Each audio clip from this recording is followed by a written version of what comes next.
ఒకసారి ఎంపీగా 3 సార్లు ఎమ్మెల్యేగా గెలిచారు గంటా శ్రీనివాసరావు. 1999లో గంటా పొలిటికల్ ఎంట్రీ ఇచ్చారు. అనకాపల్లి ఎంపీగా పోటీ చేశారు ఆయన మొదట. ఆ తర్వాత 2004లో చోడవరం, 2009లో అనకాపల్లి ఎమ్మెల్యేగా పోటీ చేశారు. 2014లో ప్రజారాజ్యం అభ్యర్థిగా భీమిలి నుంచి పోటీలోకి దిగారు. 2019లో విశాఖ ఈస్ట్ నియోజకవర్గం నుంచి బరిలోకి దిగారు గంటా శ్రీనివాసరావు. వచ్చే ఎన్నికల్లో భీమిలి నుంచి గంటా పోటీ చేస్తారంటూ చాలా బలంగా ప్రచారం జరిగింది. అయితే అసలు ఎందుకు గంటా శ్రీనివాసరావు భీమిలి నుంచి పోటీ చేస్తారనుకున్న గంటా శ్రీనివాసరావు విజయనగరం, నెల్లిమర్ల వెళ్ళడానికి కారణం ఏంటి తెలుసుకునే ప్రయత్నం చేద్దాం. మా ప్రతినిధి విశాఖపట్నం నుంచి మా ప్రతినిధి అనిల్ అప్డేట్స్ అందించేందుకు లైవ్లో జాయిన్ అవుతున్నారు. అనిల్, ఏంటి విశాఖపట్నానికి సంబంధించి భీమిలి నుంచి పోటీ చేస్తారనుకుంటే విజయనగరం, నెల్లిమర్ల నుంచి పోటీ చేయడం కారణం ఏంటి గంటా?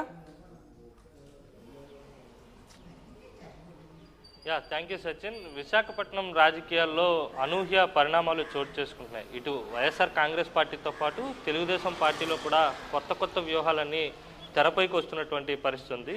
తాజాగా మాజీ మంత్రి గంటా శ్రీనివాసరావు భీమిలి నియోజకవర్గం నుంచి పోటీ చేస్తారని అందరూ భావించారు. ఎందుకంటే 2014 ఎన్నికల్లో తెలుగుదేశం పార్టీ అభ్యర్థిగా భీమిలి నియోజకవర్గం నుంచి పోటీ చేసి విజయం సాధించారు. మంత్రిగా కూడా 5 ఏళ్ల పాటు కొనసాగారు.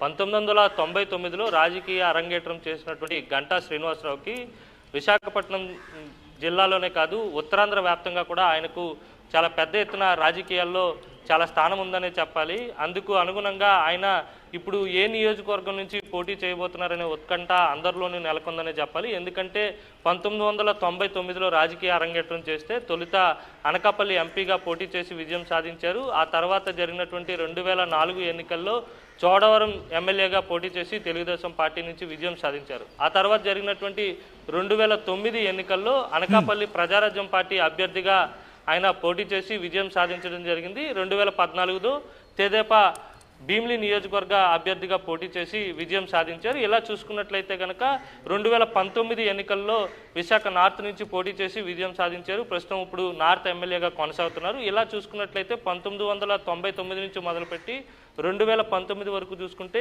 ఏ నియోజకవర్గంలో పోటీ చేశారో మళ్ళీ తిరిగి ఎన్నికల్లో ఆ నియోజకవర్గంలో పోటీ చేసినటువంటి దాఖలాలు లేవు. ప్రతి ఎన్నికకు ఆయన నియోజకవర్గాన్ని మారుస్తూ వస్తున్నారు. తాజాగా ఇప్పుడు జరిగేటువంటి 2024 ఎన్నికల్లో కూడా ఆయన నియోజకవర్గాన్ని మార్చబోతున్నారు. ఈసారి ఏకంగా నియోజకవర్గాన్ని కాదు జిల్లా నుంచి వేరే జిల్లాకు వెళ్ళి పోటీ చేయబోతున్నారు. విజయనగరం జిల్లా నెల్లిమర్ల అసెంబ్లీ సెగ్మెంట్ నుంచి ఆయన బరిలోకి దిగబోతున్నారు అనేది రాజకీయ వర్గాల్లో పెద్ద ఎత్తున చర్చ నడుస్తూ ఉంది. తొలుత భీమిలి నుంచి పోటీ చేస్తారనుకున్నారు, కానీ ఇప్పటికే భీమిలిలో కూడా పెద్ద ఎత్తున గ్రౌండ్ వర్క్ చేసుకున్నారు. కానీ భీమిలిలో కాదు, ఇప్పుడు నెల్లిమర్ల నియోజకవర్గం నుంచి ఆయన బరిలో ఉండబోతున్నారు అనేది మనకి స్పష్టమైన సమాచారం అందుతుంది. తెలుగుదేశం పార్టీ నుంచి ఆయన్ని విజయనగరం ఎంపీగా పోటీ చేయాలని చెప్పి సూచించారు. కానీ ఇక్కడికి రాబోతున్నాను నేను. అయితే ఈ నిర్ణయం అందుకే అనిల్, ఈ మార్పు తెలుగుదేశం పార్టీ నిర్ణయమా లేకపోతే గంటా శ్రీనివాసరావు అభిష్టమా?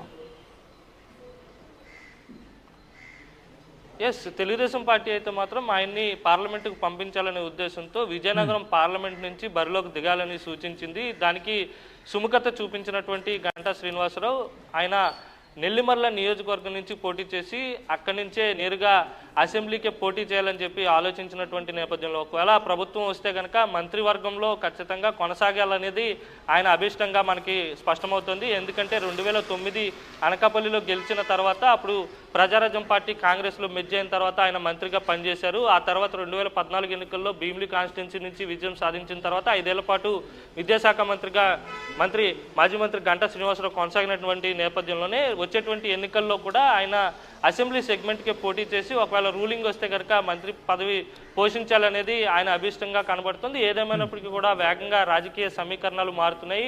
తెలుగుదేశం పార్టీకి సంబంధించినటువంటి నేతలు ఇప్పుడు గంటా శ్రీనివాసరావు భీమిలిని విడిచి నెల్లిమర్లో వెళ్ళడం ఆయన అభిష్టమా, లేకపోతే ఆ పార్టీయే సూచించిందా, లేకపోతే ఇటు జనసేన తెలుగుదేశం పార్టీ రెండు పొత్తులో ఉన్నాయి కనుక జనసేన టికెట్ భీమిలికి ఏమైనా కేటాయించే అవకాశం ఉందా అన్న నేపథ్యంలో కూడా మనం ఆలోచించాల్సి ఉంటుంది. ఎందుకంటే ఇటీవలే జనసేన పార్టీలో చేరినటువంటి ఎమ్మెల్సీ వంశీకృష్ణ శ్రీనివాస్ భీమిలి టికెట్ ఆశిస్తున్నారు. పొత్తులో భాగంగా ఆయనకు భీమిలి టికెట్ కేటాయిస్తారని ఆయన బాహాటంగా చెప్తున్నటువంటి నేపథ్యంలోనే ఈ మార్పు అనేది జరుగుతుందా అనేది కూడా ఆలోచించాల్సి ఉంటుంది. ఏదేమైనప్పటికీ కూడా ఇప్పటి వరకు 1999 నుంచి ఇప్పటి వరకు ఏ ఎన్నికకు పొంతన లేకుండా